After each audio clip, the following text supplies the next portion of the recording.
this man stands out for his unique and impactful content. He has created a safe space for, stars who are falling off the grid, for people who lack a voice, providing a voice for them to share their stories, tell their stories for people to learn from. He is the founder of Lucky Udo Studio, and he is the founder of Lucky Udo Foundation. He's a youth advocate, he is a content creator, and he is a poverty activist.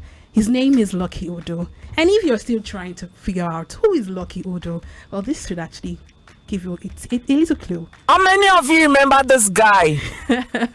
Welcome, Lucky Udo, to City Cafe.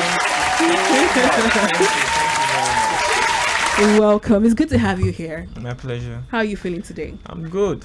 You really look calm, nice. You look like you just ate a very wonderful breakfast. Yeah. I had this long talk with a family member. Is that how your morning was looking like? Kinda, yeah. I had English breakfast this morning. Ooh. Praise to God. Watch some nice videos. I feel good. Thank you very much. You're welcome. Welcome to City 1051. I mean, it's your first time here. Yeah, right? it is. And we're good to have you. Thank you. I must commend you personally. You're a very, you're somebody who is very important in the creation space, and we love what you're doing. My pleasure. Thank you very much. We love what you're doing. May God continue to bless you. Amen. Thank you. I mean, we have a lot to talk about today, but let's start from the very beginning, okay? All right. Walk us through your journey of becoming this renowned content creator, youth advocate, poverty, activist. Talk to us about your story, your own story. Okay, you want to hear about the story of how I started content? Yes. Well, this is it started in 2017. Apparently, should I even say 2016? I used to hawk on the streets. Wow. Yeah, so at the age of 17, I had written a book I was selling. So I used to sell at this popular park in Delta State, Agbo, College Junction, Uduaga Park. And while I was trying to, talk about my book so people buy, a girl looked at me and said, "I like your voice. I think if you make videos, people watch." And that was that defining moment for me. Wow. I went home that night and I made my first video. Didn't post. I didn't really consider that as my first video though, because it was a test. So the next morning I made the first official video that I posted, and that was how my journey began. I started posting content, like giving people advices, then talking about my book. At some point it went viral. What was the name of the book at the time? My Little Big Errors in English, and then Fountain of Wisdom. And then The Blessings of Nigeria, only known to those that knows our history. I wrote 4 books. How old were you then? You said 16? 17. 17. Yeah, that's deep. Yeah, it is. I was even working as a bus conductor when I was writing those books. Very inspiring. I had a really hard life, and apparently I'm 27, but people do not believe. I worked so hard. I lost my parents at a very young age. Never really got the opportunity to even know them. I'm sorry Never about that. knew my grandparents as well. Only child, no siblings. So my life was a really tough one. But one thing I can assure you is that God was always with me, honestly. I would not be here if it wasn't for the love and grace, mercy of God. He was always with me. So that was how I started content creation. And there's this guy I used to watch, Nas Daily. Nas Daily will travel different states, around the world. He'll film people, and I say, I want to do this. I was in a private university because through my book I got a scholarship to a private university, Elizad University. So while I was there, I had good access to Wi-Fi.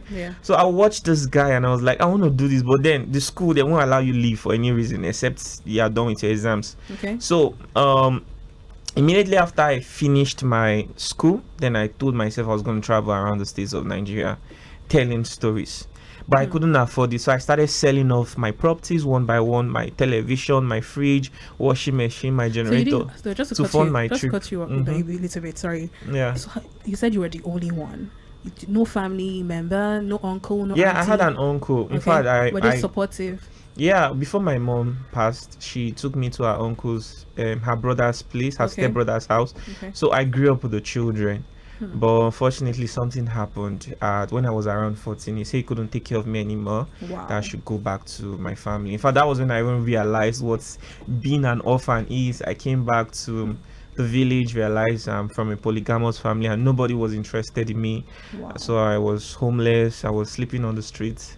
until I almost died because I had pneumonia sleeping on the street.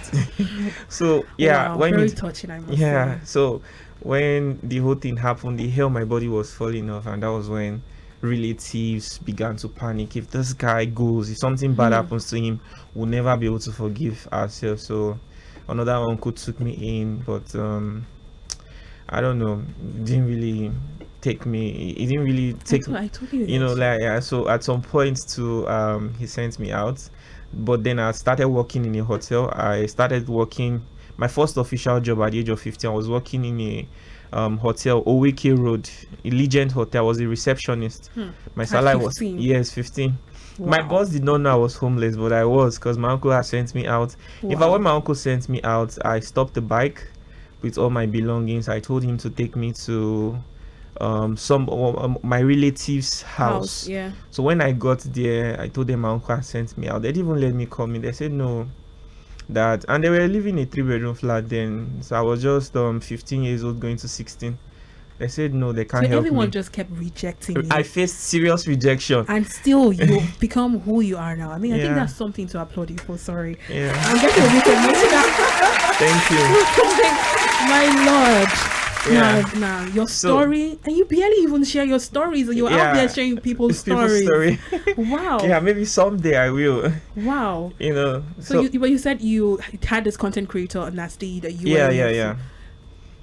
I had this content creator I used to look up to, Nas Daily, and that was how I started to travel. I went from Anambra State to what's the name of the state? Imo State. From Imo State to Abia, from Abia to Lagos, With your own to funds. Makurdi. With my money. Wow. And you know the shocking thing, I was raising money for people after telling their stories to go viral. Yeah. People donate millions for these people. Even the people whose story I was telling, nobody will even ask me, where are you sleeping? What are you eating? Then I wasn't as popular as I am now. Yeah. And I wouldn't even have money sometimes to pay for transport to the next state. Sometimes even pay for hotel. I'll be at the park stranded. Wow. People are watching and you're videos. going to meet somebody that is basically going through what you're going through. Yeah, and helping them. And they are getting so much help, but nobody's paying attention to me. You. Wow. You know, and I had to go through all of that but then some few fans supported me. There was this man, Mr. Shegun. I would never forget this man. This man he was instrumental to my success, you know, at the point where things became really bad for me, because there was a point in my life where while I was traveling the states of Nigeria, I even became homeless because I lost my house, you know, setting up my properties and that, and then my equipment started to wear off. My laptop at some point could not edit my videos anymore. So many things started happening, and he came through, got me a laptop, you know, supported me money to actually rent a house. So you know. When the time you started, you know, going from different states in Nigeria, going to one state to another state in Nigeria, what year was that? This was in 2022. 2022. Yeah, I left school in 2021, and 2021 year ending September. So I used to teach English language online. Okay. So then I quit my job as a English teacher. Then I started content full time after university. Yeah, after university. Wow. This was 2022. How did you? Because you're saying it now, and you know, us listening to it right now, it seems like it's an easy journey. I mean, you said obviously that it wasn't easy. You struggled, and you've gotten to this point, and the difficulties were obviously there. But I know there were times where you were like, you said to yourself, "Lucky, what's the point, Steph? Let me just." Many times. How did you bring yourself off on that? Actually, you know, how do you motivate yourself? You know, the truth is, the fact that I did not even have a family in my life, I was a lonely person, played a very good instrument to my success. Wow. Maybe if I had my family, I would have given up at some point and probably just gone home. But where would I go to? I was homeless. Do you understand me? Like nowhere to go to. Nobody. You know, there are some people that will try to leave the country, and if it doesn't go well, they know how to come back and they have a family waiting for them. But me, it wasn't like that. So all I had to do was to keep fighting until Mr. Shegun showed up and then gave me money to rent a house. And I rented my first house in Abuja. Shout out to Mr. Shegun. God bless you so much. I lost his contact and I don't even know where to get it from. I really hope he watches this video somehow and connects with me again. That's if he still has my number. Hopefully. Thank you for sharing, this vulnerable side of you. I mean, we've seen several videos that you've done for people, tell different people's stories, but we never got to know this part of your journey. And thank you for sharing that today on the show. At some point, you got into politics. Oh, okay. So talk to us about it. Are you still the, director of youth sensitization and rehabilitation? No, I'm not. So, okay. Why did you leave politics? Well, I wouldn't say it's politics. For you to occupy that position, you have to have a good public character. Okay. You understand? So I was appointed director of youth sensitization and rehabilitation affairs. That was in 2021, immediately after my school at Elizade. Yeah, I also got a honorary doctorate award. God just started putting me out there. So it was at NYC, Nigerian Youth Congress, under the office of the senior special advisor to the president, Buhari, on youth affairs. Yeah, so I wouldn't say I was really into politics, and it was a volunteer position, not that you'll be paid for it, but just because you have a good public character, so you're expected to help the president carry out his duties on youth sensitization. So apparently, I really love the fact that I had that position, but unfortunately, at some point, I needed to build my career because I was really passionate in what I was building, the Locudo studio, the brand, and the whole thing. So at some point I had to come to focus on the whole thing. Hopefully I might go back to leadership. Yes, I am. I tell my friends every day, oh my goodness, future president. Maybe maybe. Yeah, okay, that's good. So let's come down to you as a content creator and of course a poverty activist. Why did you pick this niche of videos? Why did you decide to start making videos of people that have been forgotten, celebrities, influencers that fell off the grid, that we barely even we've not seen them in like years? Why did you decide to pick to make videos like that? You see, I have reasons, but I want to tell you something. There's something about my life, I really don't know why it happens. There are sometimes I just notice that certain kind of things just comes my way for no reason, even as a child. Yeah, when an animal is hot, I don't know, they just come to me. I feel safe around. Children are just kind of attracted to me for no good reasons that I cannot explain. People who are in very vulnerable situations, who are going through a lot of difficulty, naturally they just come to me, even as strangers, even before fame, maybe for advice or something. So because in my past I saw more of those people, I knew that something was missing in the world, something was missing in Nigeria. And the thing is, a lot of people are going through so much difficulty, but they do not even have someone to give them a voice. And there are so many interesting things going on in Nigeria, but unfortunately these people are underrepresented. So I felt, why can't I use media as a tool for development, to develop our society, to showcase its talent, do you understand me, and to also give a voice to the voiceless and to help those that have lost hope. So that was that was how the whole thing happened. And to be honest, I could not even see the full picture where I was standing. So for every step that I made, it became clearer. And even right now, I don't think I've been able to see the full picture. I don't know where God is taking me to, but even interviewing all these people, I never really planned it. So who was the first person that you interviewed, and how did you how did that person come to you? Or did the person just reach out to you, or did you reach out to the person? The first star or celebrity or influencer that went off the grid, went off the radar, and the person just reached out to you, who was that person? Kai, it is going to be very difficult for me to remember. I mean, considering that I've done a lot of interviews, so I don't know how to. So basically you're saying you chose that niche because it came naturally to you? Yes, it came naturally, honestly. I mean, this was something that was already even happening in my real life before social media. I never in my life even knew I was even going to get over 3 million followers, like I never even saw it. So I worked so hard to get to this point, building this community that I have today. So I never even thought that it was something that was going to happen. I mean, it's exciting having this conversation with you. It feels like I'm learning, and you're inspiring the people listening as well. In case you're just tuning in, this is City Cafe on City 105.1, and I have with me a philanthropist, a youth advocate, a content creator per excellence. He is Lucky Udu. I mean, is that person that whenever you turn on the video, first thing you're going to hear is How many of you, please say that to yourself. How many of you remember this guy? And you always yes, just gesticulate. Yeah. So you see that video, and he's here to share his story and walk us through his, his journey. And just stick around. How many of you remember this guy? Why did you decide to start with that though? Like, was it intentional? You saw the first video, like, okay, the next one I'm going to do that. Okay, it's very simple. You have to, I'm referring to someone that was once that once got everyone's attention. So I always have to make an intro in every of my videos. Like, okay, the best way is to, like, how many of you remember this guy? So it's as simple as that, just making very catchy, very smart, catchy, very catchy as well. As a creator, you have to think critically, very fast. You have to always, And it's it's doing really well. Before they even watch the video, everybody's already excited. How many of you remember this guy?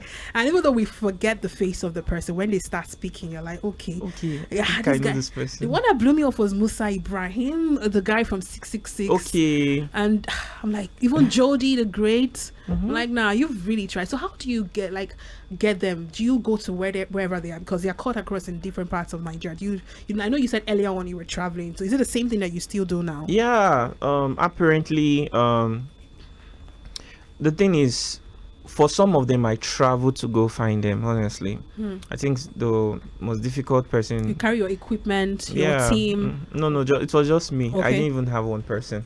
Okay. It was just me traveling everywhere. So I will speak to people, I'm looking for this guy, and they'll say, oh, he's in Port Harcourt, he's here, so make contact, talk to this person will say, okay, like Skype was so difficult to find. In fact, he was one person that stressed me so much because he did not have a phone. Wow. Yeah, so it was really stressful. But the thing is, whatever it is I put my mind to do, I always achieve success. So when I put my mind, I was going to look for him. In fact, it took me months to look for Skype. To get Skype. 1 minute. Months. Wow. All right. Now, Lucky Udo, you're in the midst of not several per se, like a trending controversy, and it has to do with you being benevolent. You brought people on your platform and they got recognized by the superstar Burnaboy. And let's start with the Cubana chief priest brother. Then also the baby mama came as well to talk about the child, the alleged the son that she has for Cubana chief priest, and you gave her a platform to come tell her story, and also that of the brother.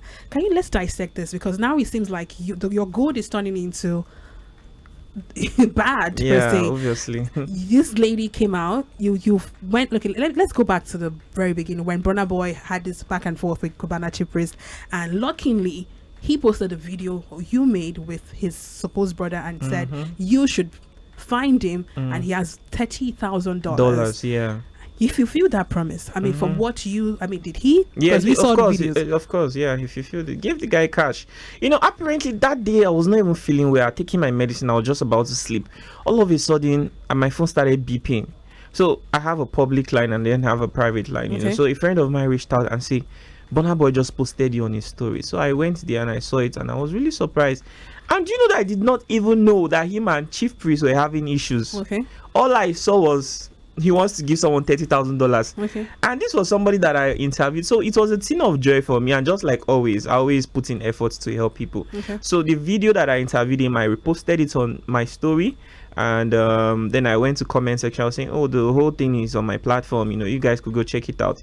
Then I posted the guy's number on my status, tagged Burnaboy, sent it to him as well. And apparently Burnaboy actually called that guy and say, bro, you come out, I want to bless you. And when the guy came, he sat him down, advised him, did not just give him money like that. He took his time to ask him what he wanted to do. Were you also there? No, I was not there. Okay. Took his time to ask him what he wanted to do with his life, gave him some advice. Please be good to your brother. And then also told him to come back to Lucky Udo's platform and share his testimony as well. So, it was a beautiful thing, even if I knew that, okay, people had issues, somebody's life was lifted. That is what I stand for. Okay, when people were fighting, somebody got blessed from it. Blessed from it. And a lot of people were actually dragging that alleged brother, talking about how he's entitled. He was never even entitled, even for once. Why do you feel he wasn't? And because he's the cousin. Because you know, you made another video after he got the money, Yeah. to come tell his story, how he met Burnaboy, and you know, appreciating Burnaboy. Yeah. And he said, I am Cubana's cousin brother. Mm-hmm. So he went back to saying that from being Cubana's brother. Okay, in the first video, he also mentioned cousin. Okay. He did. Okay. Just that people did not really pay so much attention to it. Okay. You know, maybe he did mention cousin. Even when he came to my show recently, he also mentioned cousin too. Okay. You know, so he was not. See, the thing is, the guy used to repair phone, and he considers himself a talented person. Okay. He makes music, and he feels okay. My cousin brother is hanging out with all the A-list musical artists. He's also involved in musical performance shows and all those things. I've been reaching out to him. He's not been responding to me. Okay. If I try to go see him, his bouncers will push me out. So what can I do? So when he came to me and explained everything to me, I felt for this young man. I said, bro, come, I'll give you free publicity, okay? So I spoke to him. I told him what he was not supposed to say. Mm-hmm. You understand me? Like, just come out and just say that your brother is a nice person and you're just trying to get his attention. You understand? I told him Yeah. how to say it well so that he doesn't say too many things, you True. know. So the intention of making that interview was to just get Cubana's chief priest attention. Okay. Do you understand me? Yeah. I've been trying to reach you. This is my music. I don't know if you understand Yeah, me. I totally get you. And if he did not introduce himself as Cubana chief priest cousin, Because people are feeling he's entitled. he's not entitled. He only introduced himself as Cubana chief priest cousin, so maybe people would even maybe reach out to Cubana chief priest, like tagging him, saying, "Oh, look at your brother, he's so talented." Okay. Do you understand? Something like this. It was just unfortunate that, you know, the whole idea did not make sense to Cubana chief priest. So unfortunately, Cubana chief priest blocked him after he saw that video. Wow. So we're even planning to go apologize to Cubana chief priest, you know, two of us. I told him, do you know what, I'll book my flight, I'll So come they to were Lagos. in communication, but he was not always available to, you know, respond. That's what you're saying now. He had Cubana chief priest's number. Of course. Okay. They even showed me their Instagram chats, WhatsApp chats, you know, everything. Because when watching it from the outside, it seemed like he never had that relation at all with Cubana chief priest. He had. They even showed me pictures of the both of them together and so many things. Wow. Yeah, I think he even did he even show me a video of when his bouncers were even pushing him away, something like that. Really? I am sure maybe I did not put it in that video, so it doesn't look like we are trying to come to you know, chief priest. The thing is, so many people come to my DM with issues. A lot. There are some of them that I try to settle. I say, see, it's not necessary to bring this to the public. You're a young man, you have a bright future ahead of you, even if you can't see it from where you stand right now.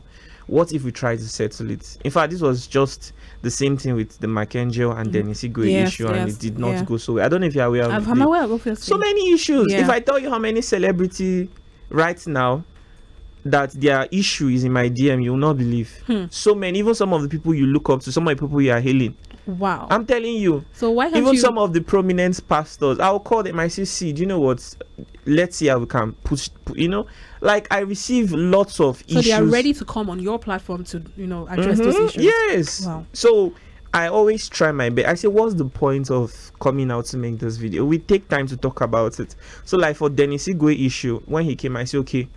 Some people are saying that I reached out to Mackenzie. I never in my life reached out to Mackenzie to say, oh, Dennis want to see it, something like this. For God's sake, I never did that. You understand? Mark came to Abuja. He was like, Lucky, what's good now? More hang out now, more chop suya. I think that was Ramadan period. So we hanged out in Transcorp Hilton, and then we were just gisting and talking about things. He was also giving me some advice and stuff. And then I mentioned it to him. I say, are you aware that the person you started with, Dennis, two of you are not together? What's going on? Are you aware that he made a video that he wants to come out and tell the world what happened? So it was just an innocent visitation. It was, he just said he's aware that this is not even the first time Dennis is doing something like that.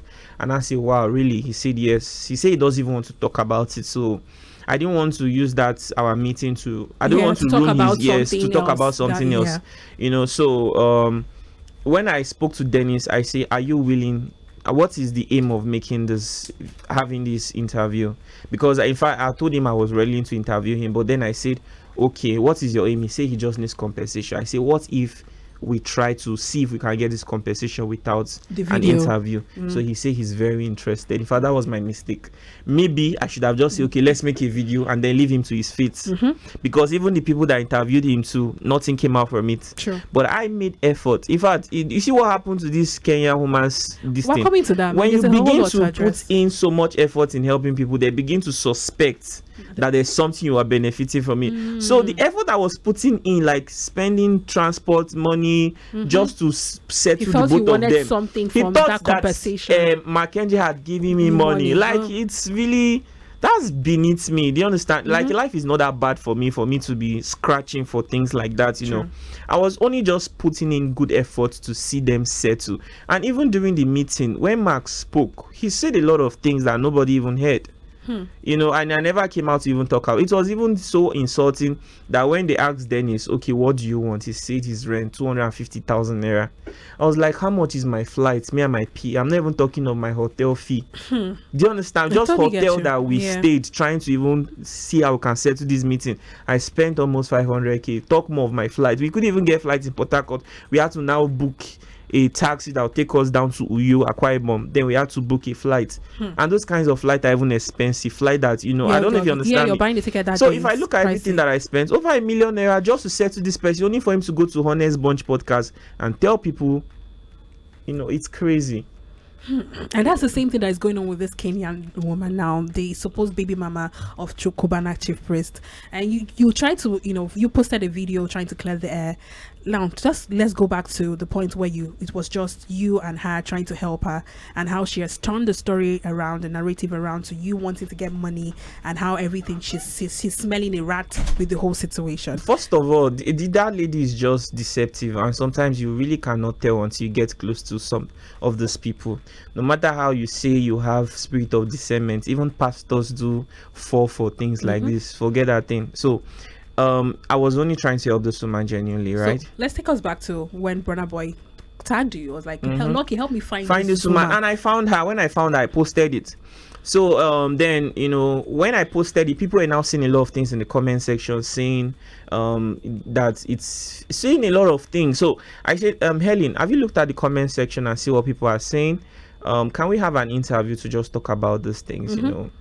So people really know, because some people are saying that Burnaboy just wants to waste his money. That she's lying. All those comments that those things are not true. Everything is cruise content that she's cruising. So I was like, okay, a lot of people think you are cruising. Tell us the truth. Are you cruising, or what's your claim is really true? Then she said that it's really true that she met with this person, this thing happened. And she told the whole story of how they met. It was a one-night stand. One night stand. She went back to Kenya. She got the baby. She tried reaching out to him. He blocked her and all that. Then you provided a platform for her to tell her story. And I even advised that what you are doing for this innocent child, you don't even know his future, and people will never forget. People are going to bully this child if you continue to bring him to the internet. People should go back and watch that video. I never even said anything bad about Cubana chief priest. Yes. I told him, are you aware that man is married? Because there's no way he would even stand and just let, you know, the whole thing affect his family. So my own point was seeing that, okay, Burnaboy is going to help you and you move on with your life for good, and this thing never comes back to the internet. He said it clearly that he was going to give her some money, put her son in his football academy, and also get an apartment, get a job for her, get a passport for her to come to Nigeria. All those things were secured already. So why didn't she come? Why did she come? You know, why didn't she come? And she posted a video of you saying that you tried to, you know, deceive her to come in and wanting her to stay in your apartment, and you told her that you liked her, and he's as if you want to get some cut of the money. That was the video she made. See, you see this thing. I used to hear this thing a lot. Fear women. All my life, I never ever in my life thought I would experience something that would make me scared of ladies. Sometimes I'll be seeing guys in the comment section saying that throughout their life they've noticed women are very much manipulative people, and I will not really understand why they were saying things like this until now. My perspective about females has changed. Sorry to say this. This lady, I never even made any sort of advances towards her. Go through the chat. You see where she was saying that right now she's tired of living, she doesn't want to continue living anymore. And then I told her, Helen, please stop saying that. I want you to succeed. I like you and I want Burnaboy to help you. Do you understand me? Is that I like you? That you Is there anything wrong with it? I like you. You know the People world are we live saying in. professional. Go through all those people's chats that are saying professional. You discover that some of them don't even know what they are saying. Because apparently, you know, the lady was feeling, she just needed some sort of reassurance. I say, Helen, I want you to succeed though. I don't want you to lose this opportunity. I like you and I want this to go well for you. I don't know if you understand me. It's just a very But people innocent thing. misconstrue that I like you too. That's You their passing problem. It's not my. making advances It's to their. her. It's their this thing. It's their issue. It's not my own problem. It's their lack of understanding. And then I told her, she was worried that, what if things doesn't go as planned? I understand her concern. Yeah. And to be honest, I had already even made calls to Burnaboy's team. I see her concern. You know. In fact, they were saying, why is this woman making too many demands? I had to tell them, I see people should try to understand that she's a lady and she's scared because at this moment some people may not really be so happy with her, and she just wants to know that she's safe. She was scared for her security. Then they told me that I shouldn't worry, that they are going to prepare security for her. In fact, they've already made provision for it. Then I told her, okay, see what it is. I was sending those screenshots as one view. It was one view. People could not see it from that chat because I was just sending it as one view because I didn't want it to be like, okay, I'm sending somebody else's chat to you. I was even taking the risk chat to of Burnaboy's team. Yes, Burnaboy's team to her. So it was like even Rick's doing that. But I was just doing that to reassure her, to make her say, and we were having that conversation just few hours to her flight. What do you have me say? So I was just trying to convince her that please come now. I mean, they spent millions she was already. worried that she might be, she might have been left stranded. Why would it be stranded? A female senator even reached out to me concerning you. People really want to help you. And even if ever in this life you get stranded, I have a place to stay. Now, that was where people had a problem with that conversation. Those people are daft. Why would they have problem with something like that? They felt you were trying to, get her to your space. No, that's trying to make advances. Which kind of advances? And that's where she leveraged on and made that Come video. on now. That you think about it. Something that has become public. Burnaboy say, look for this person. At the end of the day, I'll be making. Am I mad? And then do you understand me? That is going to be disrespecting all the people who look up to me, disrespecting Burnaboy. If truly she has any sort of relationship with Chief Priest, disrespecting him too. So how will I make such a? So I was only, and if you check that chat, you see where I said, don't worry, you can't be stranded. I live in a very comfortable place, and that would you see where I said that won't even be necessary because Burnaboy is really willing to help you. Okay. And even at that point where I was having this conversation with, I never knew that Burnaboy had even released 30 million naira to his aid to start processing things, trying to bring her and make her, settle. Make her settled in Nigeria. Exactly. So it was just unfortunate. I was even surprised when she made a video saying, Burnaboy, thank you for the help. I never knew anything about it. But she came out to say, Lucky and Salami forced me to do a video. Even in the chat, you see where I say, when I saw the video, I was even surprised. She said it was in the chat, because I saw the chat. She said it was Abu Salami that asked her to make that video. But in the video she said it was Lucky and Abdul Salami that asked me to make it. She said, I'm also making advances. I'm also telling her. I only sent that receipt to her to show that as proof. Okay, the 2 million naira. Giving that guy that 50 million naira. Burnaboy has given him 50 million. So that do you think it was wise to send that receipt? Now, for that receipt, there's a receipt of Burnaboy's brother. He gave you that money to thank you, for the help you gave. Yeah. And you sending it to her was like a proof that the money is real. It's a proof. But now, judging from everything that's happened, do you think it was wise of you to have sent that receipt, the 2 million naira? Because now it's looking like, okay, the people you help, there's always maybe it's some amount of compensation that you get. Never. Okay. See, I can never in my life. I have said this to my staffs. I've said it to my friends.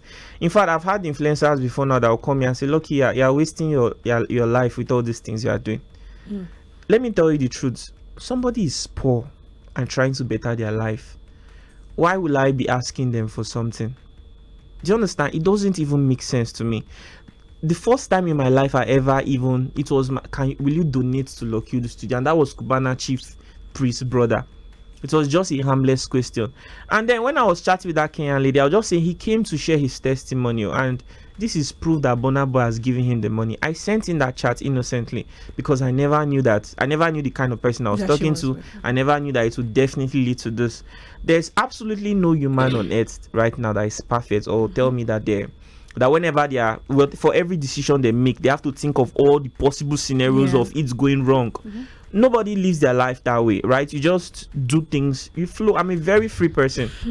So it was just unfortunate that she had to misinterpret it that way. It's not even just her, the people who have seen all the evidence provided. And some people still see that, feel that that chat is never complete. I mean, let her also bring her own chat too if she feels like something is missing. Okay, I mean, you said some people, even after seeing the evidence, they still dragged you and still calling you names. And I think one of those persons that did that, or I won't say did that because it's obviously on your platform.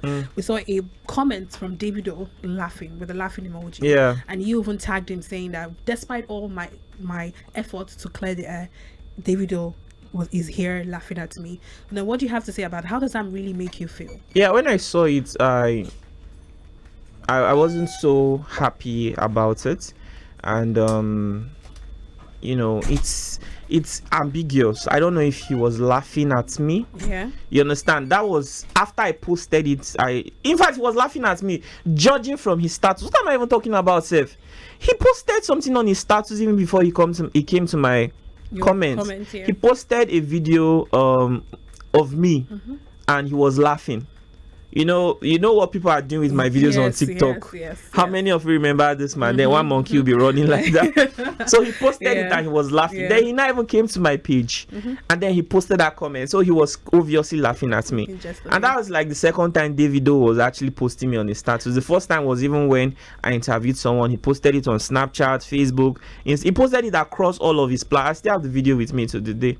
So it's so funny that, you know, it has got someone as influential as that laughing at the effort that you put in to make people better. Is that how you're saying it? Yeah, I feel really, really bad, but I know that he's doing that because of his friendship with Cubana. Okay. So I got myself into this, so I don't have to feel so much bad about it because this is what happened. I mean, if your dad is a police officer, I can tell you that he's going to offend a lot of people. True. Even by doing the right thing. Even look at when we're in class, you know, in school back then, some of the teachers we love so much were those ones that would allow us to do expo.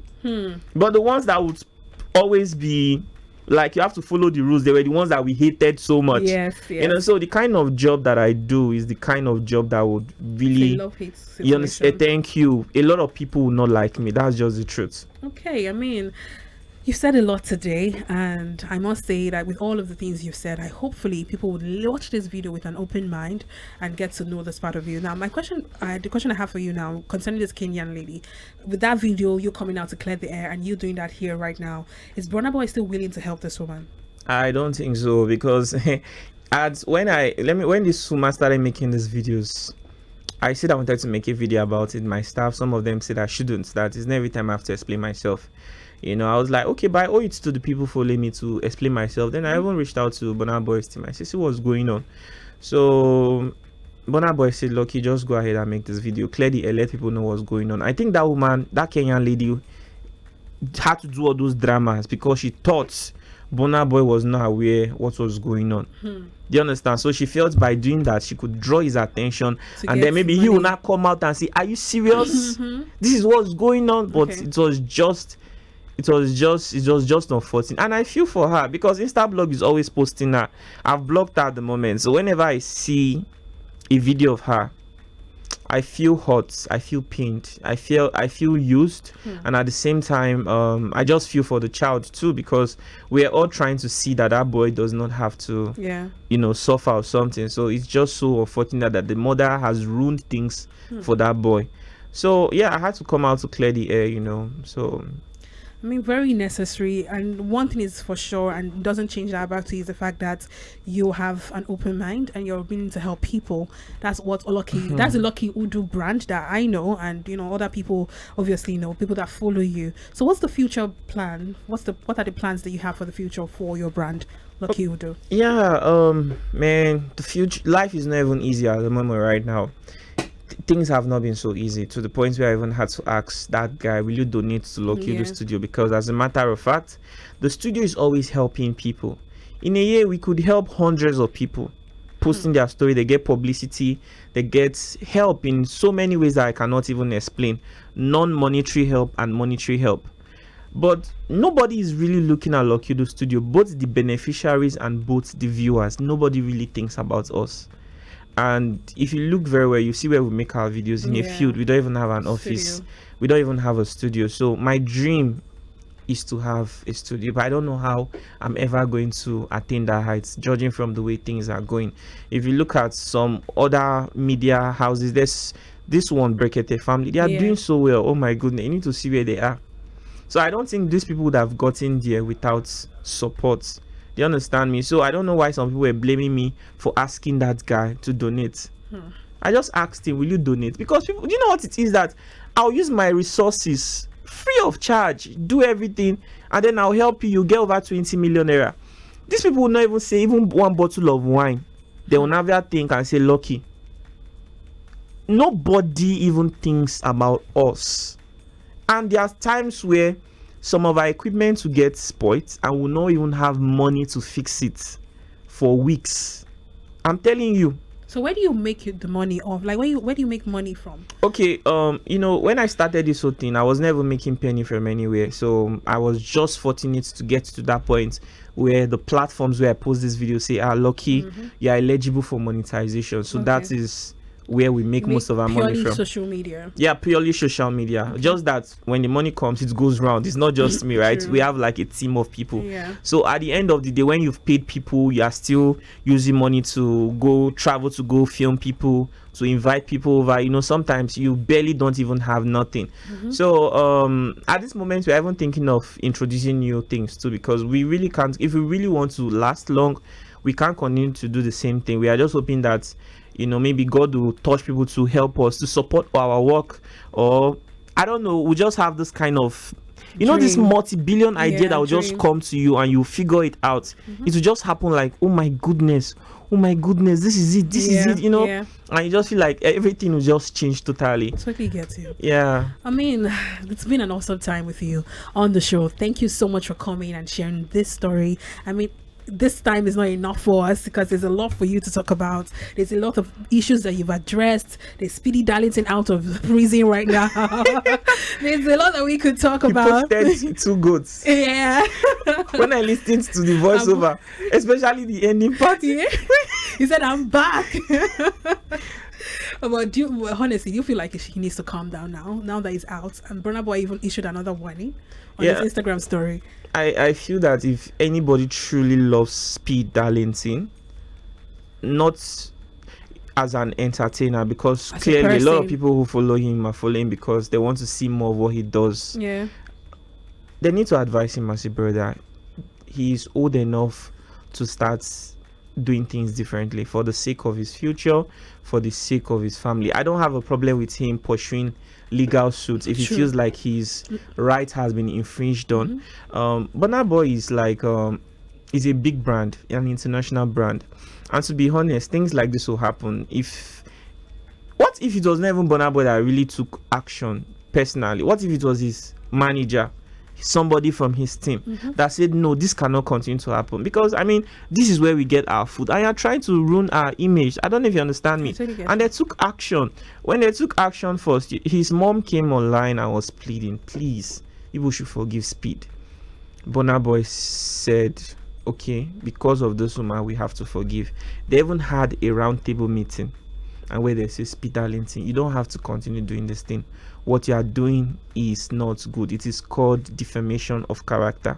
They explained all these things in details. In fact, the lawyer drafted something for Speed Darlington to post. He posted it, deleted it a few hours, and then came back to even making more videos. And then another action was taken against him. I see, the truth is, people just need to advise him as a brother. I don't have a problem with him pursuing legal suits or any of those things, but whether you like it or not, he doesn't need the whole social media. A lot of people would push him because they want to be entertained. But this is somebody's life we are talking about here. So there are so many I mean, when Speed Darlington was in prison, do you know his music was trending? Yes, it was. Oh my, I wish you could even play it right now. Ipuchana, you can't use my shine. 18, 19. The video got a lot of engagement. Thank you. So right now, I'm sure that people will want to even invite him for shows. Yeah. So he should focus on. He should leverage on the thing. I mean, looking at how Speed Darlington started, a lot of us would laugh at him. We'll say, how this one won't succeed? But looking at the sort of acceptance he's getting, he should be able to embrace it in the positive, because if he continues to go back and forth on this, he might not end up in a very favorable situation. Do you understand me? Yeah. Some of the people pushing him, speaking into his ear now, they have their own family. They are living a very comfortable life. They are safe. Okay. So if I advise Speed Darlington, I understand what he feels like right now. It's a huge embarrassment. I understand his pain. Judging from the kind of person he is, he gets angry so much.